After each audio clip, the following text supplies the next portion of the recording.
నుంచి వచ్చామండి. మాది రెడ్డిపురం గ్రామం, హన్మకొండ డిస్ట్రిక్ట్. ఒక ల్యాండ్ ఇష్యూలో మా మీద హరాస్మెంట్ జరుగుతుంది కాబట్టి మేము ఈరోజు ఇక్కడికి వచ్చి కంప్లైంట్ చేయడం జరిగింది.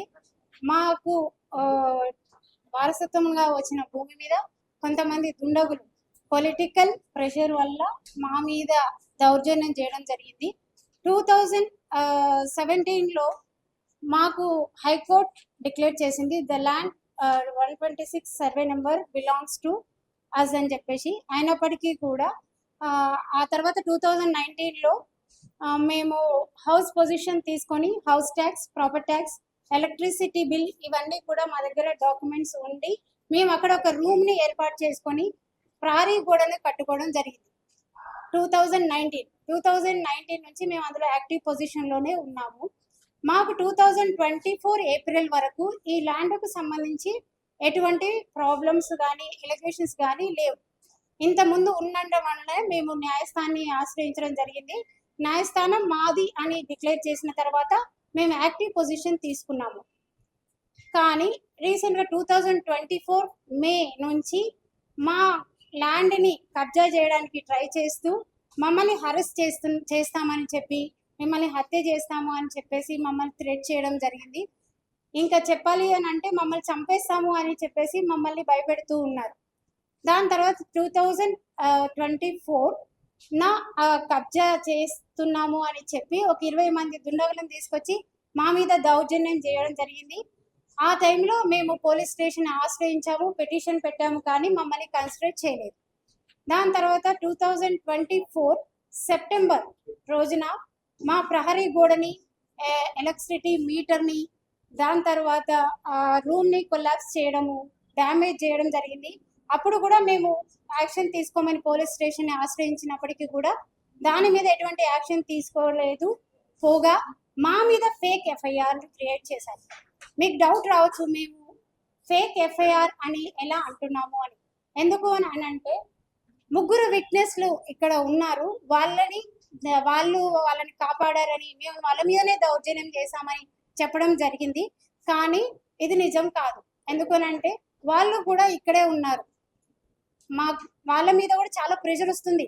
మా మీద ఎగెన్స్ట్గా సాక్ష్యం చెప్పమని, వాళ్ళని కూడా లైఫ్ థ్రెట్ వాళ్ళ 3కి కూడా ఉండడం జరిగింది. అప్పటికీ కూడా మేము కంప్లైంట్ చేసినా దీని మీద కూడా యాక్షన్ తీసుకోలేదు. దాని తర్వాత ఫిబ్రవరి సీసీ కెమెరా డ్యామేజ్ చేశారు. చేసిన తర్వాత కూడా మేము కంప్లైంట్ చేసిన స్టేషన్లో, అయినా కూడా మమ్మల్ని కన్సిడర్ చేయకుండా మా మీదనే ఫేక్ ఎఫ్ఐఆర్ క్రియేట్ చేయడం జరిగింది.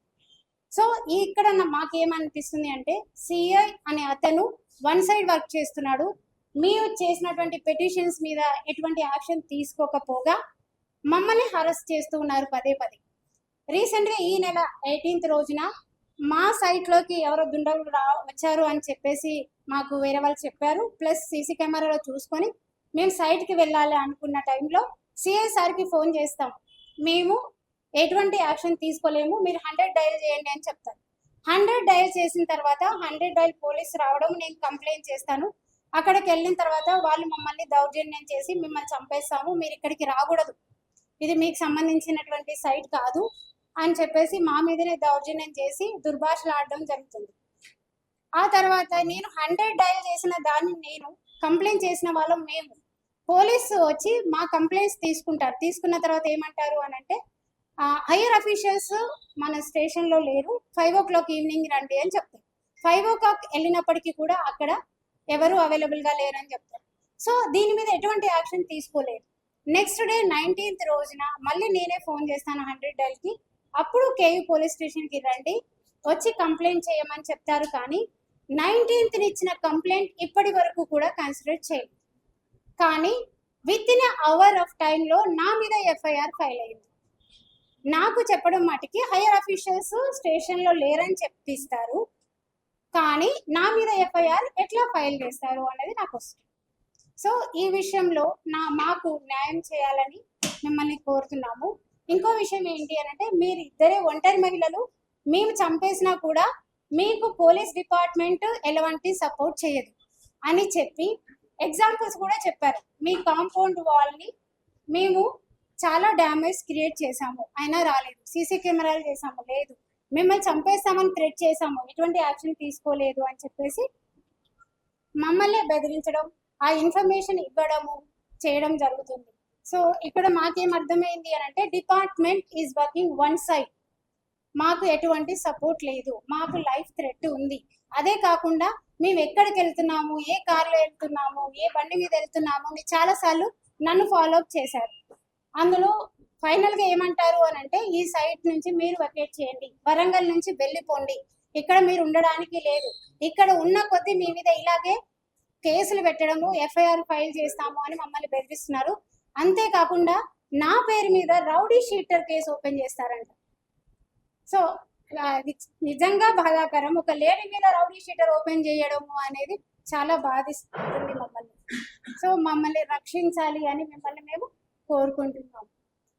సో అందుకని ఈరోజు మేము విమెన్ చైర్పర్సన్ దగ్గర కంప్లైంట్ చేయడానికి వచ్చాము. దీని ద్వారా మేము కమ్యూనికేట్ చేసేది ఏంటి అంటే సిఐ రవికుమార్ సార్ మీద సీరియస్ యాక్షన్ తీసుకోవాలని మా విజ్ఞప్తి. ఎందుకు అని అంటే తను అండర్ లోకల్ పొలిటికల్ ప్రెషర్స్ మీద నేను పనిచేస్తున్నాను అని చెప్పేసి ఆయన మాకు చెప్పడం జరిగింది. కాబట్టి మాకు ఈరోజు న్యాయం జరగాలి, మాకు లైఫ్ థ్రెట్ ఉంది, మమ్మల్ని రక్షించాలని ఈరోజు మేడంని కలిసి విజ్ఞప్తి చేసి రిక్వెస్ట్ చేస్తాం. ఆడియో వీడియో విజువల్స్ ఉన్నాయి.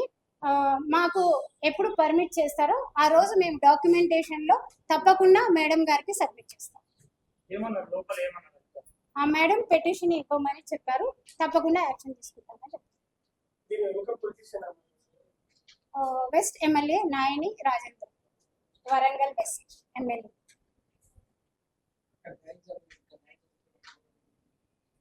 ఇక్కడ తప్పకుండా న్యాయం జరుగుతుందని నమ్మకం ఉంది. ఎందుకంటే ఇప్పుడు ప్రస్తుతం ఉన్న గవర్నమెంట్ కూడా మహిళలకి హై ప్రయారిటీ ఇచ్చారు. సో ఆ హోప్ తోనే మేము ఇక్కడికి రావడం జరిగింది. న్యాయం జరుగుతుంది అని ఆశిస్తున్నాం.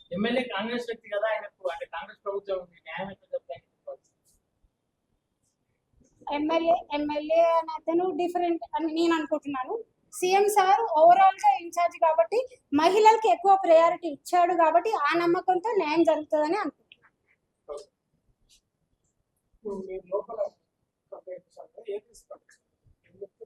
మేడం యాక్షన్ తీసుకుంటాము అని చెప్పేసి చెప్పారు, భరోసా ఇచ్చారు. సో మాకు నమ్మకం కూడా ఉంది, చేస్తారు. 100% ఉంది, నమ్మకం ఉంది కాబట్టి ఈరోజు ఇటు వరకు రాగలిగాం కదా.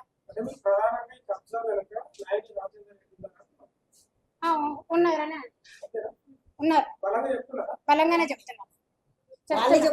పేరు చెప్తున్నారు వాళ్ళే ఉన్నదండి. ఆయనే 100% ఆయనే, నాయని రాజేందర్. వాళ్ళు డ్యామేజ్ క్రియేట్ చేసినప్పుడు మేము పోలీస్ స్టేషన్ లో కంప్లైంట్ చేసినప్పుడు మాది కన్సిడర్ చేయకుండా తిరిగి మా మీదనే ఎఫ్ఐఆర్ కంప్లైంట్ చేశారు. ఆ కంప్లైంట్ చేసిన దాంట్లో సాక్షులు వీళ్ళ ముగ్గురు, తను రాకేష్ అండ్ నరేందర్, వినోద్, వీళ్ళ ముగ్గురిని సాక్షులుగా పెట్టారు. మేము దుండగుల్ని తీసుకెళ్లి వాళ్ళ మీద దౌర్జన్యం చేశామని, వాళ్ళని కొట్టామని, వాళ్ళని చంపబోయామని అని చెప్పి ఎఫ్ఐఆర్ ని మా మీద ఫైల్ చేస్తారు. ఫైల్ చేసి ఆ ఎఫ్ఐఆర్ లో వీళ్ళ ముగ్గురిని విట్నెస్ చేస్తారు. గత 15 సంవత్సరాల నుంచి రంజిత్ రెడ్డి కుటుంబానికి సన్నిహితంగా ఉంటున్నాను. మాకు లీడర్ గా, రాజకీయ నాయకులుగా ప్రేరేపించి మాకు చాలా మంది యువకులకు ఏమైనా ఆరోగ్య సమస్యలు వచ్చినా, హెల్త్ ఇష్యూస్ వచ్చినా, స్కూల్ ఫీజులు ఏమైనా కట్టణాలు ఉంటే చాలా సహాయపడుకుంటుండే. అదే కృతజ్ఞతతో ఇప్పుడు గవర్నమెంట్ పోయినా కూడా అన్న అధికారంలో ఉన్నా లేకుండా కూడా మేము వాళ్ళకు సాయంగా ఉంటున్నాం. ఒకరోజు ల్యాండ్ ఇష్యూ జరుగుతుంది అని చెప్పేసి అంటే అక్క ఆంటీ ఉన్నారు, ఒకసారి అక్కడ పోరా అంటే మేము అక్కడ వెళ్ళడం జరిగింది. నాతో పాటు ఇద్దరిని తీసుకొని వెళ్ళడం జరిగింది. అక్కడ వెళ్ళిన పక్షంలో వాళ్ళు 15 మంది దాడికి వచ్చి వాళ్ళే మమ్మల్ని కేసు ఫైల్ చేయించి మళ్ళీ మమ్మల్ని విట్నెస్ గా పెట్టి మీరు సాక్ష్యం చెప్పాలి, రంజిత్ రెడ్డి కుటుంబానికి మీరు ఎగనెస్ట్ గా సాక్ష్యం చెప్పాలి, లేకుంటే మీరు రోడ్డు మీద ఎట్లా తిరుగుతారని బెదిరించడం జరిగింది. అది మేము క్వశ్చన్ చేసినాం. సార్ వీళ్ళు ఎట్లా అంటే ఇప్పుడున్న సీఏ గారు లేరు, అప్పుడు వేరే సీఏ గారు ఉండే, ఇదంతా తెలియదు, మీరు పక్కా జరగాలని అని చెప్పేసి అన్నారు. అది అయిపోయింది. తర్వాత మళ్ళీ సీసీ కెమెరా డ్యామేజ్ చేసిండు, మళ్ళీ సంబంధిత చాలా డ్యామేజ్ చేసిండు. మొన్న రీసెంట్ గా 18th రోజు సైట్ మీద కొంతమంది వచ్చిళ్ళు అని చెప్పేసి అని సీఏ గారికి అక్క కాల్ చేస్తే మీరు అక్కడికి వెళ్ళి 100 days చేయడమ్మా అని చెప్పేసి అని చెప్పడం జరిగింది. చెప్తే అక్కడికి వెళ్ళి వినోద్ ఇట్లా వచ్చిన ఎవరు లేరు ఒక అంటే నేను అక్కడికి వెళ్తే అక్కడ సంబంధిత ఎవరు పబ్లిక్ సర్వెంట్ ఆర్ఏ గారు, నేను ఆర్ఏ బాబు నీకేం అవసరం అని చెప్పేసి అంటే, సార్ మీరు ఆర్ఏ కదా, మీరు ఒక ల్యాండ్ మీదకి వచ్చినప్పుడు కోర్టు నోటీసులు ఉన్నాయి, దానికి కోర్టు ఆర్డర్ ఉన్నది, గేటుకి స్టిక్ చేసి ఉన్నది, మీరు ఎవరికైనా నోటీస్ ఇచ్చి రావాలి అని చెప్పేసి క్వశ్చన్ చేస్తే ఏం పేరు అని పేరు, నీకేం అవసరమే, నీకేం అవసరం, ఆరే నా మీదకి వస్తారు. సార్ మీరు ఒక పబ్లిక్ సర్వెంట్, మేము అడిగిన దానికి మీరు ఆన్సర్ చేయాలి, మాకు డౌట్స్ ఉన్నాయి క్లియర్ చేయండి అని చెప్పేసి అని అడిగితే నువ్వు ఏమైనా ఉంటే కలెక్టర్ గారి దగ్గరికి వెళ్ళి మాట్లాడుకోన్నారు. అదే సార్ మేము కలెక్టర్ గారిని కన్సల్ట్ అవుతాం, అసలు మీరు దేనికోసం వచ్చిందంటే వాళ్ళు మాకు ప్రజావాణిలో కంప్లైంట్ చేసిండు బాబు, అది చూసుకొని వచ్చినాం సార్. ప్రజావాణిలో కంప్లైంట్ చేసి వచ్చినప్పుడు మీరు రావాలి, లేకుంటే కంప్లైంట్ చేసిన కంప్లైంట్ అయినా ఒకరిని తీసుకొని రావాలి. 15-20 మందిని తీసుకొని రావాల్సిన అవసరం మీకు లేదు. మీరు వచ్చినా మీరు గేట్ దగ్గర చూసిళ్ళు, కోర్టు ఆర్డర్ ఉన్నది, అడిషనల్ గా సర్వే చేసిన రిపోర్ట్ ఉన్నది, అన్ని గోడ గేట్కి స్టిక్ చేసి పెట్టినాం, మీరు అవన్నీ చూసిళ్ళు. చూసి కూడా మీరు వాళ్ళని తీసుకొని సైట్ లో కూడా కరెక్ట్ కాదు కదా అని చెప్పేసారంటే ఆయన నేను చెప్పిన బాబు మీకు నేను ఇప్పుడు మీకు నోటీస్ చేయాల్సిన అవసరం నాకు లేదు, ఫర్దర్ ఏమైనా నోటీసులు ఉంటే నేను రిపోర్ట్ రాసి అక్కడ పంపిస్తా కలెక్టర్ గారికి అని చెప్పేసి అని చెప్పడం జరిగింది. సరే అని చెప్పేసి అని వెళ్తే మేము వెళ్ళిన ఒక గంట నిమిషానికి రజనీకర్ రెడ్డి అంటాడు, నీకు ఏ సంబంధం, నువ్వు బాగా వస్తున్నావు కదా, రేపు స్టేషన్ లో తెలుస్తాను నేను చూస్తా, నువ్వు ఆయనకి ఎగ్నెస్ట్ చెప్పంటే నువ్వు వాళ్ళకి సపోర్ట్ వస్తానవా చూతా అని చెప్పేసి అన్నారు. 2 hours లో మా మీద ఎఫ్ఐఆర్ అయిపోతుంది. తెల్లారి మేము స్టేషన్ కంప్లైంట్ 100 ఏళ్ళు ఇస్తే మాకు సమీపంలో ఉన్న ఎర్రగట్టుగూడ దేవాలయంలో బ్రహ్మోత్సవాలు జరుగుతున్నాయి. ఆ జాతర బ్రహ్మోత్సవాలు జరుగుతానే హయ్యర్ ఆఫీసర్ బిజీగా ఉన్నారు, ఈవినింగ్ 5 o'clock రమ్మంటారు. 5 o'clock వెళ్తే సార్ ఎస్ఐ గారు ఉండరు, సిఐ గారు అంటే ఎస్ఐ గారు రాలేదు, మీరు రేపు పొద్దున్న రమ్మన్నారు. రేపు పొద్దున్న వెళ్తే కూడా ఎస్ఐ గారు ఏదో కేసు విషయంలో కర్ణాటక అదర్ స్టేట్ వెళ్ళిళ్ళు అని చెప్పేసి సీఏ గారిని కలిసాం. ఇదంతా ఏం లేదమ్మా, మీ మీద ఎఫ్ఐఆర్ అయిపోయింది, నువ్వు వాళ్ళని దుర్భాషలాడినావు అంటే మేము దుర్భాషలాడింది, వాళ్ళ మీద సీసీ ఫుటేజ్ ఉన్నాయి, వాళ్ళు ఏ విధంగా అంటే ప్రతి ఒక్క ఎవిడెన్స్ ఉన్నాయి. ఆ రోజు నేను ఎగేసిన సమాధానం చెప్పలే, వాళ్ళకు సాక్ష్యం చెప్పలే అని ఆ రోజు ప్రధాన సాక్షిగా నన్ను పెట్టిళ్ళు, చెప్పనందుకు మళ్ళీ నెక్స్ట్ ఏమన్నా నన్ను తీసుకొని ఇరికించారు. ఇది ఏ విధంగా న్యాయం అనేది ఇక న్యాయం చేయాలని చూస్తుంది.